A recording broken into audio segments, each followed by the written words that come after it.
Fala galera, aqui é o seu xerife Gui Ferraro com o nosso xerife, our Antony Starr, Lucas Hood. Olá Brasil. First of all, what's your favorite episode from the show? From Banshee? Yes. My favorite episode was season 3, episode 5. Yes. It was, a lot of people like that. TRABAHO. That's right. The director of that, Ole Christian Madsen, is phenomenal. He's an amazing director and a good friend, and basically most of the episodes that I did with him I love, but that one in particular was, that was our version of Assault on Precinct 13. Yes. Precinct 13. So I just loved the way he handled the material, and it was very intense, but it was it was full of emotion. It was when the Trias character, Deputy, Siobhan, she died. So it was very intense, but it was really, it was a lot of fun to shoot, and I think it was a fan favorite too. Great script. Really well written too. Yeah. Insane script. Insane script. That's Jonathan Tropper and Adam Targum.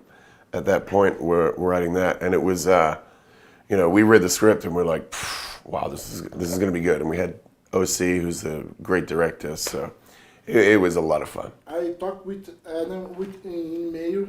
It's a lovely person too. He's very nice in the answers. Very good. Yeah, we had a great team. The whole team from day one with Greg Utanis and Adam and Jonathan. The creative team was amazing. Really great people. The importance to Greg on the style of the series, the direction. Yeah, well, Greg was wonderful because he came in and no one really knew what the show was going to be, but Greg had a very strong idea about what the show's identity was, and so he was like our leader that got everyone together, and when everyone was sort of questioning what the tone was and what the material was really about, he knew, and he was our guiding light. So he did a great job. He did an amazing job. Greg's a very talented guy. Now I have a question. Very particular. Okay. I love the way the characters of Banshee are. The layers of all characters. Yeah. So you, Hood, is a character full of layers. And physicality very intense. How is for you the creation of this character? How you became Lucas Hood? Right. It's funny because How's the process? Yeah. Okay, so I don't have a process for every character. It depends on who the character is, how close that is to me, and how difficult that is for me to understand and empathize.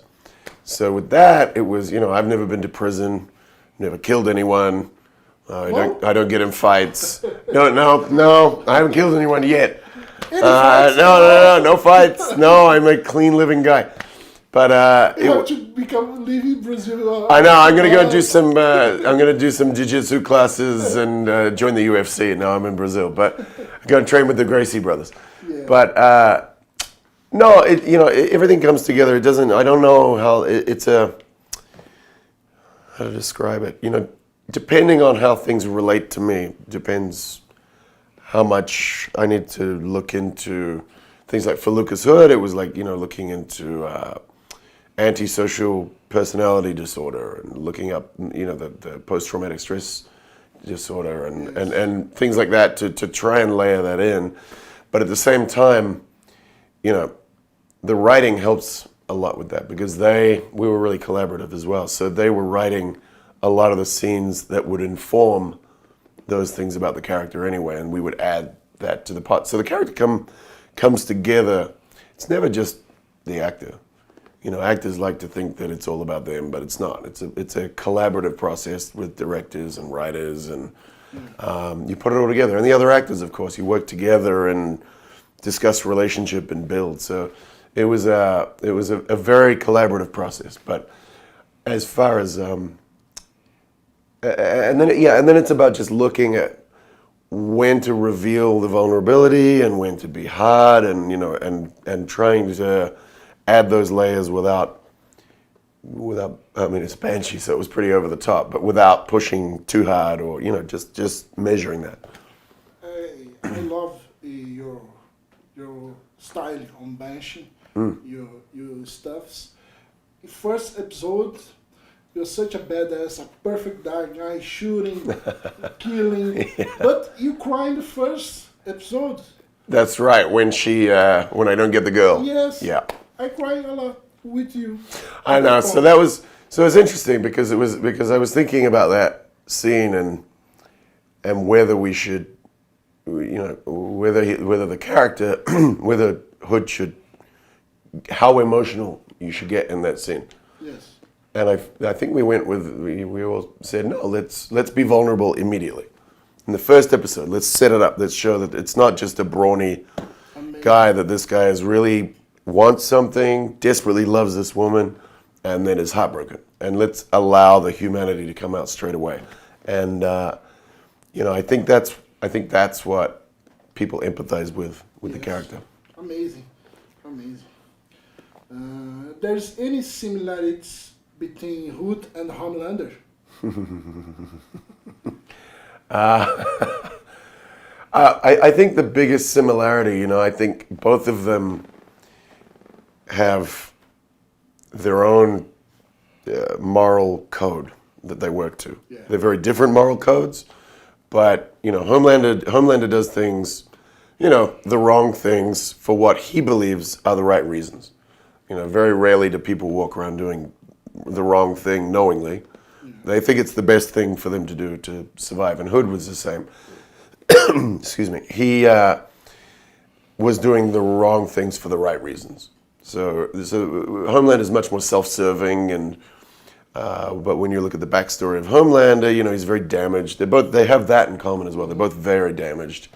But I think having a moral code that they live by is the strongest similarity between the two. I can't think of many similarities. Did you bring something from Banshee to The Boys? No, not really. I mean, they're so different. It's funny because a lot of people that like The Boys like Banshee. There's similarities in the show. I love The Boys too. Yeah, great. Thank you. It's great. A lot of Brazilians have been enjoying it, so that's great. But I think it's difficult, with those characters being so different and a comic book world versus that very heightened, pulpy world. I guess there's similarities in some ways, but they're such different shows. So there's nothing I could really take from Hood apart from the idea of that internal moral code, which is different. But I think most characters have some kind of code of ethics or rules that they've, like humans. We all have our own. Like real people, I mean, we all have our rules that we were either conscious of or not conscious of, and we follow them. So I think that's the only similarity, because they're pretty different. Nice. Yeah. Here in Brazil, our social media don't talk or don't know Banshee. So I have to talk for the media. Right. Spread the words. Okay.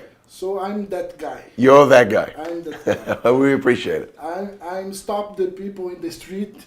Please, can you have 5 minutes to listen about Banshee? Oh, good for you. So I spare for too many friends. That's amazing. Porque you deserve it. You guys. Yeah, I think that, like... Aiden, Jano, Matthew, Rausch, Yurik, everyone. There's a great bunch of people, and I think I can speak for all of us and say we really appreciate your effort, and there are other people like you that found the show and loved it and still support it. Yes. What was the hardest scene from Banshee? The hardest? To film. Probably again in that tribal episode, that scene when Siobhan gets her neck snapped, and then I've got to pass out and then come to and discover a dead body. And, those scenes are always difficult because you have an idea of where you want it to go, but then who knows? Sometimes on the day, maybe it doesn't work out or something adjusts. But that and a lot of the fight scenes were like physically very demanding. I read something about you prepare yourself in the vacations, mental and physical, to do. A little bit before we started, yeah, like probably 6 weeks or 8 weeks before we'd start shooting.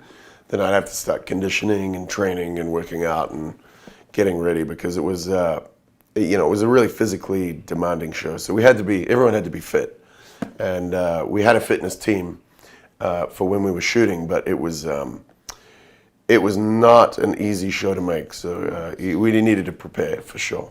Yes. Yeah. Always a big guy, more big guy. Always like 250-pound guys versus me. I'm like 120 pounds wet. So I'm kidding. I'm a little more than that.